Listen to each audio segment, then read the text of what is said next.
Hey racers, and welcome back for another video. Today's video is tapering your training for riding and racing.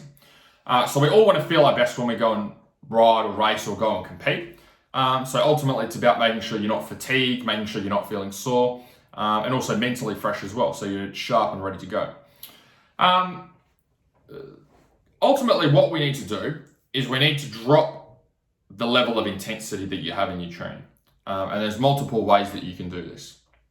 So normally in training, you're pushing yourself and stretching yourself every session, or you're building off the previous weeks and previous months. So when we're tapering, what we're doing is instead of increasing the load, increasing the intensity, we want to taper it off. That's why it's called tapering. Okay, we're tapering it off as we get closer towards event, and even dropping it off and going backwards a little bit to allow our body to recharge and recover. So when I say drop the intensity off, there's a few ways we can tackle that. One way, our guys will do a lot of like rowing intervals and exercise bike intervals. So instead of going into those intervals at 100% absolutely flat out for every interval, we can drop that off to 60, 70, 80% effort. Okay, so we're dropping the intensity off, the effort out. Another way that we can do it, I've got a few things written down here. Volume, drop the volume of training back. So if you normally do 5 sets of 5 back squats, for example, you might do 2 or 3 sets of 5 back squats. So again, less volume through your body, less stress on your body, allowing your body a better chance to recover. The other thing you can do is drop the load back. So if you're doing 5 sets of 5 squats and you did 100 kilos last session, you're doing 105 kilos next session, drop that back to 60 or 70 kilos. So relatively lightweight and not going to be too strenuous for you, and definitely not going to cause too much fatigue. When we're talking about tapering though, there's a few things that we need to know. And one of the notes that I've got here is you need to be able to pick the important races throughout the year where you apply a tapering process. So the reason for tapering, as I've already said, is you want your body to perform at its peak, okay? As a motocross racer or as an enduro racer, racing at all levels, there'll be events during the year that are very important to you and events that aren't that important. So you might be a motocross racer doing the Pro MX series, and the Pro MX series is the most important events for you, and obviously everything else isn't as important. Club days aren't that important, opens aren't that important. That's your bread and butter is your Pro MX series. You might be doing FINC, desert race, and that might be the most important thing for you. So you might do transmoto events, you might do some cross-country events or some pony expresses, but at the end of the day, you're not really too bothered about how you go with those. The main thing for you is FINC. That's the thing that you're working towards. So you want to make sure that you're only tapering for events that are the most important for you.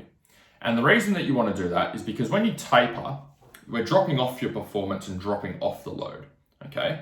So if we are doing that all year long, okay, if we're going riding or racing every weekend and we taper every single week, we're never going to progress with your training, okay? Because you're always tapering, you're always dropping off the volume. Rather than stretching yourself, we're doing the opposite. So pick out the important events for you throughout the year and just taper for those events, okay? It could be 3, 4, 5, 6 events a year.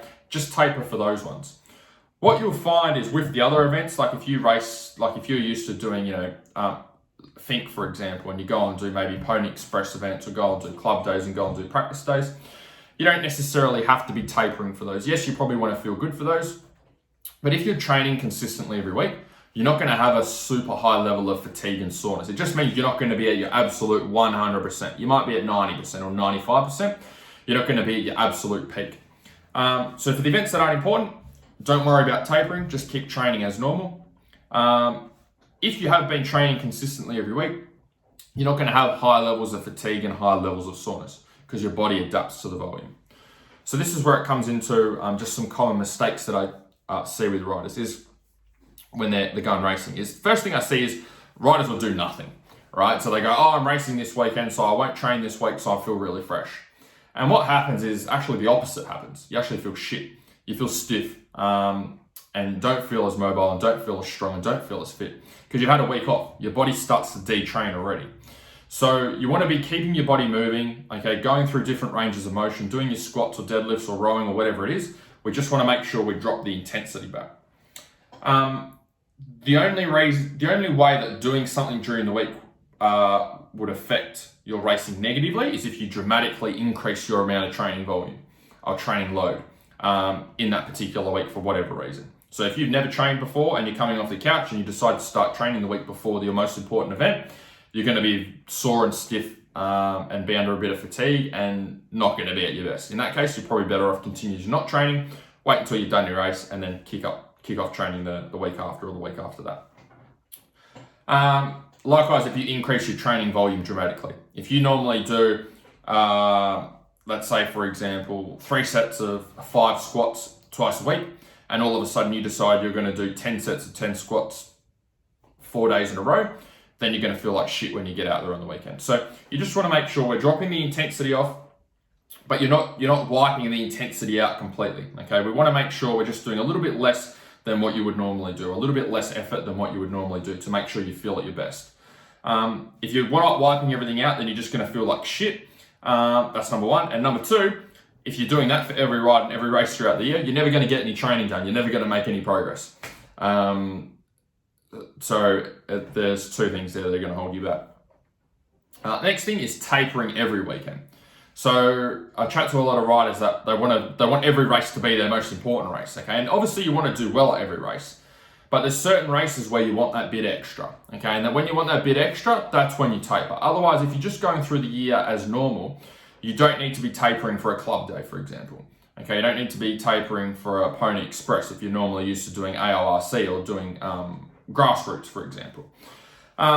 You don't need to be tapering for those events. So if you taper every weekend, you're just not going to make progress with your training. So if your fitness is lacking or your strength is lacking or you need to build those things or maintain those things, if you're always tapering every week for a ride or for a race, you're just going to find it very hard to build your fitness, build your strength, build your conditioning on the bike. Next one is never training at 100%. And what I mean by that is riders will never give a full effort in training because they're always worried about being so sore. And I find the biggest reason for this is riders that aren't consistent with their training. So if you're consistent with your training and you go and do your training every week, however many days that is for you, and you do that every week, when you first start doing that, you're probably going to be sore and be fatigued. What you find is after the first week or two, your body adapts to what you're doing with training. You recover a lot better, you don't get as stiff, you don't get as sore, you start sleeping better, you get all of the benefits for your training rather than feeling like you just get negatives from going training. And so you get used to it. So as you keep training throughout the year, okay, if you do used to squatting twice a week, when you first start squatting, you get sore legs. If you keep doing that every week, you don't get sore legs from doing two sessions of squatting anymore. If you're inconsistent with your training, this is where you'll always be dealing with soreness for what will feel like most of your life. So if you train for a few weeks and then miss a week and then go back training again and then miss another week and then miss a few more sessions and you're always sporadic with your training, you're always going to feel sore. And you're always going to feel sore because when you're not training, your body detrains and goes backwards. And then when you go and train again, it shocks your body. It's going, shit, what's going on here? We're not used to this. And so your body becomes really sore and really fatigued because it's not used to that volume. I noticed this especially, this is outside of training. When I was younger, I worked at Mitre 10 and we had a concrete floor that we used to walk around all day on this concrete floor.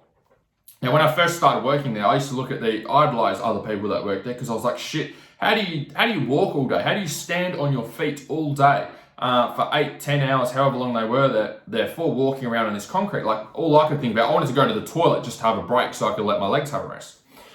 But what started to happen there is as I worked there for a longer period of time and picked up more hours, my body got accustomed to being up on my feet for that long. And then you get to a point where you can just stand up all day and it doesn't bother you.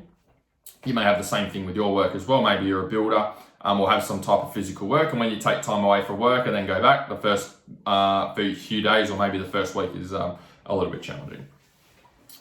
So anyway, that's my couple of rules or couple of protocols, systems that you can use for tapering to help you perform at your best. If you'd like some help with this stuff, with tapering and performing better on the bike, feel free to apply for my Faster Laps program.